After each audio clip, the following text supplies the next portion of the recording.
Good morning. Good morning. I'm Mary Winters, gerontologist. You're watching Visionary Aging, and I am the owner of About Senior Solutions. We provide geriatric care management, and we like to put the show together to provide resources and direction for you to have the best life ever at any age. But we plan for weddings, we plan for all sorts of things, and we don't plan for what we want that's best in our life as we do age. So that is what this show is about. Today we have a little birthday, a 100th birthday from Montana, and we're going to talk to Melinda about how to heal, the fastest ways to heal after a surgery. So let's go ahead and we'll start with our question from Steve McCullough. We have a caregiver question today. So let me go ahead and get to that and keep going.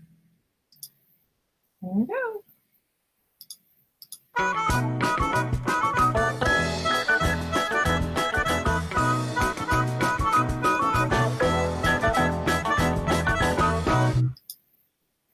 Morning, Steve. How are you?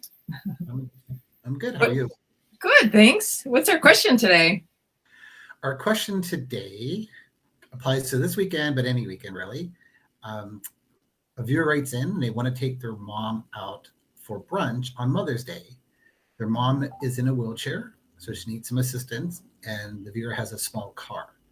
So they want to know if they have any tips on how to facilitate this. That's a really good question. And maybe there's a simple answer. Sometimes the facility has a van, and so depending on how far in advance you have to request that transport, and I'm sure you're familiar with that, you can request to have your mom dropped off and picked up at a certain time. There's also some organizations that have non-medical transport, and they can transport somebody in a medical van. So that might be another good way to look for something to transport her. And I would also just check with the facility, make sure that she's stable to be able to leave. I don't know if she's in a rehab center or if she's in an assisted living, but it's always good to just check in. And sometimes the staff there will have a really good idea too. But I know how cumbersome wheelchairs can definitely be to get in and out of a car. So that is no surprise there as far as that challenge. So hopefully you're able to get your mom to where you want to be with your family and enjoy a lovely Mother's Day together.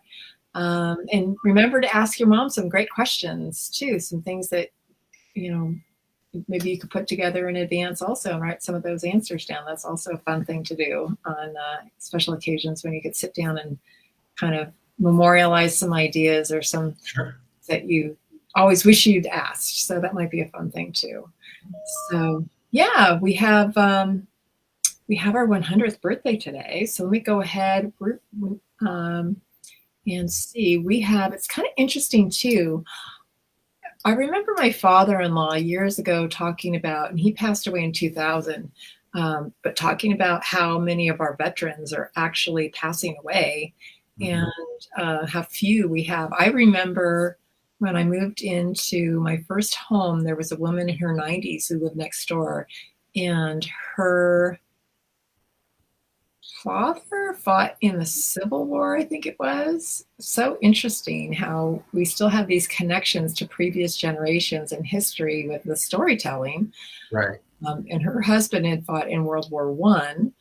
And there's some really interesting statistics as far as the number of people. I think we're down to about 3% of the people who originally fought in World War II are still living. So I thought that was really interesting. But let me go ahead and I'll introduce our little birthday girl.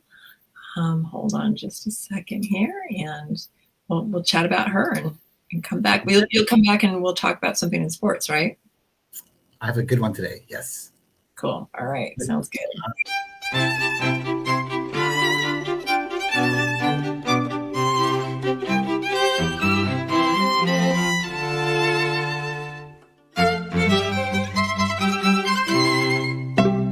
We have lovely Lorraine Blank, and I want to show her picture. She is 100. Look at her. And she was in the Navy apparently women were not allowed to be on the ships. So some of the things that she did was to help with the B-17s, like put the bomb bay doors on the B-17s and installed fuel lines on those same planes, even though she was in the Navy. So I found that very interesting. But she was reported to absolutely adore and love our country, and she loves patriotism and loves everything about America. And she really enjoyed serving, and she did that because her father served in the war, and he was also a Navy veteran. So happy birthday, Miss Lorraine. They celebrated her birthday at the VFW Post 1634 in Billings, Montana. And thank you, Resner, for sharing that story with us. We really appreciate that. Let me show you, there's another little picture of her as a younger woman when she served. Let's see if we have that or not. Oh, we might not have it. So well, we can always feature that a little later on too. Oh, here we go. I think this one here. Let's just show, not the best picture as far as the angle, but Lorraine's beautiful lady. So happy birthday and many more. We have Melinda is going to talk about injury and how we can best heal after a surgery or any kind of incident. So let's see about getting her on too.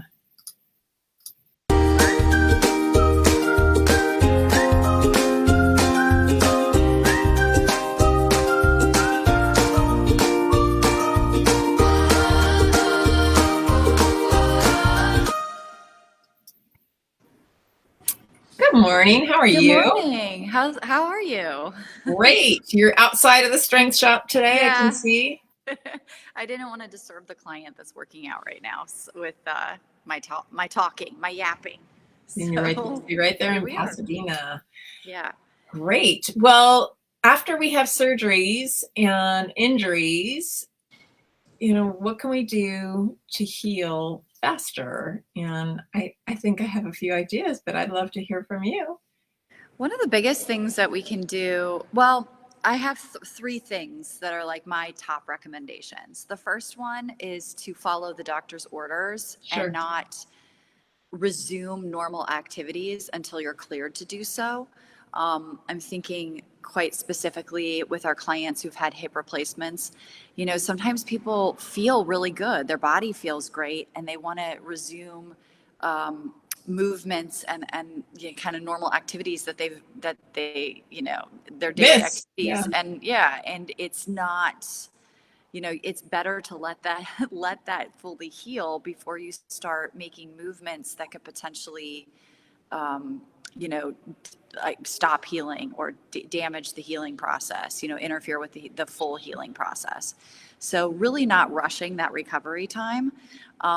With that, the second thing that I really like to recommend is strength training as soon as possible with Mhm. the other areas of the body.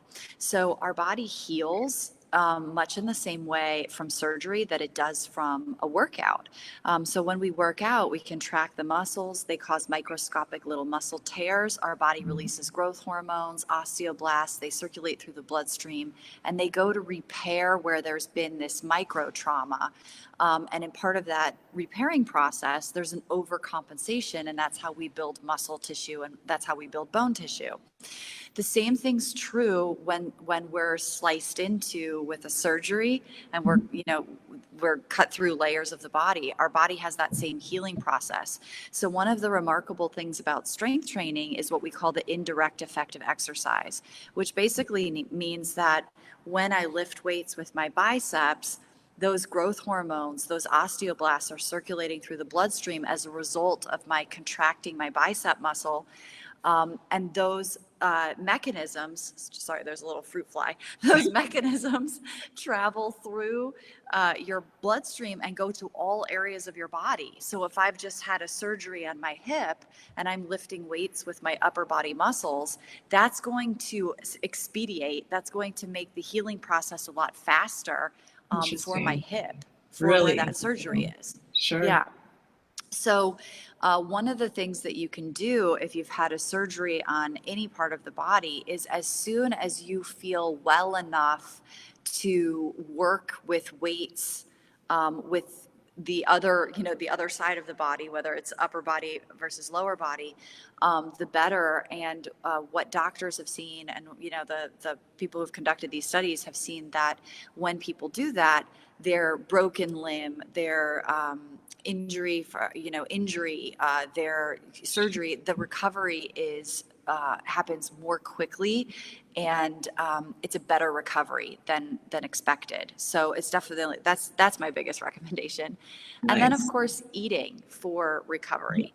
So we want to eat the most nutritious foods available to us, because that's what your body uses to repair and recover. So we want to stay away from the high sugar, processed foods, and we want to eat protein, which helps our body build tissue, whether it's muscle tissue or bone tissue, and just making sure that our diet is very nutrient dense.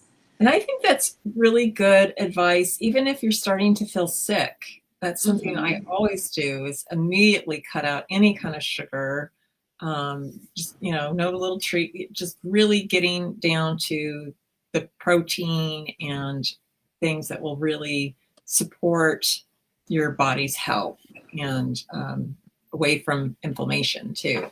Yeah, if you give your body the building blocks to recover, the building blocks it needs to rebuild the tissue that's been, whether it's surgery, injury, illness, there's been a jostling, there's been an injury to the body in that way. And if you give your body the nutrients it needs to rebuild, to easily, yeah, it's going to be a lot quicker of a process, and you're going to be healthier afterwards as a result. As any type of recovery process is going to require energy in the form of calories and nutrients. And so the last thing that we want to do is, in our body's recovery, our body needs those nutrients as part of the recovery. We don't want it to leach those nutrients from our bodies. We want to provide the nutrients to the body so that it's there for our body to use to recover. And I think sports drinks too are something we really want to avoid for the most part. Or what is your feeling on that? Yeah, it drives me crazy because sports drinks are recommended a lot, ironically, because of the electrolytes and the vitamins that are added to them, but they're super high sugar, High and even sodium too. yeah, and even the drinks that say like low sugar or no sugar added, I mean, there's always an asterisk by that, because a lot of times companies can put no sugar added, but there's natural sugars, and there's a lot of natural sugars, And there are or a it's lot of just, horrible like substitute sugars too, which yes, are those are really those bad are for you. terrible. Yeah. Yeah. But there's if it my kind of rule of thumb when I talk to people is, if it tastes delicious, it has sugar in it. So if Right. it says no sugar and it tastes delicious, He's wrong. then um, they're lying to you. And Yeah. if they're lying to you, it's probably worse than just Right. sugar. Or you've acquired a taste for kale and it Um, doesn't bother you. I think it's sweet. Yeah. yeah, I don't know if anybody. I mean, kale is palatable, Yeah. when we put sauces and cheese and things on it, right? So, So what else? anyways, So you have working out the other parts of the body. We have food. yeah, that I think that's the most important. That's the biggest thing that you can do to speed up recovery is Awesome. work out the other parts of the body. And then the second thing would be, don't do anything your doctor tells you you're not ready to do, even if you That's right. feel like you're well enough to do it. Right. You know, there's so many people that I've met along the years where their doctors have said, "Oh, well, don't do this until this date," and they're like, "Well, I felt good," and then there's a Okay. re-injury that happens, Yeah, I and see it a lot too. Yeah, you just need to let your body recover. And I think we become impatient, waiting for that, waiting for that date, and you feel well enough. So, Mhm. there's no rushing the healing process like that. The only thing that you can really do to accelerate it is work the muscles that, the other muscles in the body that are unaffected by the injury or the surgery, and provide your body with that high quality nutrition that it needs to recover. But don't try to rush, into doing things that you would normally do that you may not be clear to do yet. Completely agreed. And then if you have any issue, or really make sure before you leave the hospital that you have all your discharge paperwork and you have your appointment for your follow-up before you leave too. Mm-hmm. And if you don't get those things, you'll have to reach out to your physician who authorized that surgery, so that you can, the person that you're following up with, so that you call them immediately if you don't get that, because you won't get it at the hospital after you leave. After you're Yeah. gone and it's done and it's over. So you'll have to find other routes to make sure that you get that updated information. So just And a little tip from the experience that we've dealt with too. really good. And Yeah. you probably help people with this a lot, Mary, but having the proper aftercare. So if your doctor Yeah. says, your surgeon says you're going to need, you're not going to be able to produce these movements. I don't want you to bend this way or move that way. You know, knowing how that's going to affect daily life and having the help already put in place Mm-hmm. on how you're going to be able to live without making Right. those movements. If you're going to need somebody to help you, or for a specific period of time, having that lined up. And That's a great point. Yes, and you can call our office too, and we can set you up with a bonded, licensed home care agency that we vet. We yeah. have several that we use. Or just sitting down with your family team and talking about how people can kind of come in and help or support, or maybe you'll stay with someone else in that time period, or maybe you really need to talk to your doctor and say, I have nothing, I have no support, I really need to go to a rehab center after my Mm-hmm. hospitalization. So those are also really important things to really think through and talk about. But absolutely, what is your post-care support? And if you need somebody and you're not going to do well at home by yourself, you need to really talk with your physician about what those options might be for you. So that's a really great point. Yeah. And I think even just having things to comfort you in the recovery process, because when you're not able to do the things that you want to do because you're limited in movement, or whatever, you have to spend that time recovering. I think sometimes we become a little bit of impatient because we become a little bored.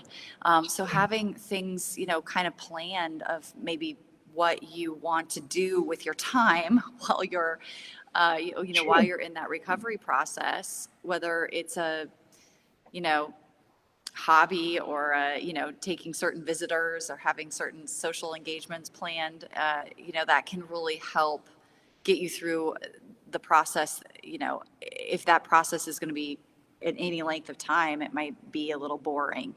No, I agree with So that. And I also think, depending on, especially depending on age, because it increases as we age, the anesthesia. Sometimes people think, yes. oh my gosh, you're completely different. You don't remember. You have dementia now. And that's not the case. You need to give that surgery, that anesthesia, a little bit of time to get through the body. And Mm-hmm. it's really more of a kind of a hospital fog from the anesthesia. And if your surgery took longer than it should have, or it was a lengthy surgery, you very likely will have some issues after with some brain fog too. So be kind to yourself and make Mm-hmm. sure your family knows that. So when they're visiting, they all understand that this is not a permanent thing and we will get through this. But definitely something where you really want to stay hydrated and really work through any concerns that you might have with paranoia from that. And there can be some really serious side effects, but it's always Yeah. been temporary, mostly temporary, what I see. So even somebody with dementia can appear worse, but we just have to get that through the body and process it and heal Yeah. your whole body afterwards. I think the one thing that we left out of this conversation is adequate sleep. Oh, because for sure. that is where that Pain, is where in your body pain. heals. So if you're Yeah. not, I think we're always often concerned about taking too much pain medication, but I think Hmm.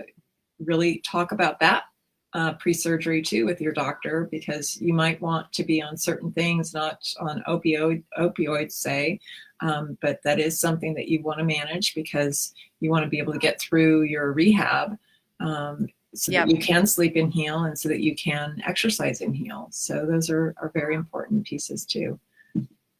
Let's bring Steve back and see what kind of day in sports we have today. Wonderful. Yeah.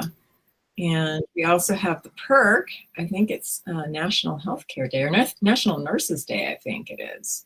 So, oh, he's not coming in. Here we go, Steve, You come. know, the other thing that helps with surgery is being strong going into it. Yeah, I'm no, for seeing that sure. more and more now. It's becoming more and more common.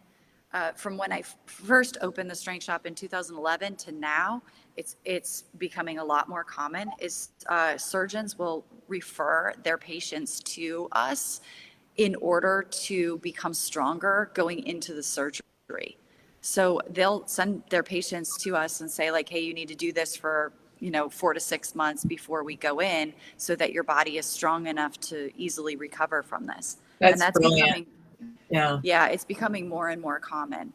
So that's a big factor too, is that any trauma to the body is going to produce a certain amount of muscle wasting, because our muscle is what keeps us alive in a lot of ways. And so if we go into something that we know is going to be traumatic on the body in a state of strength, with as much muscle as possible, it is going to be a smoother recovery afterwards. And we see that a lot with people.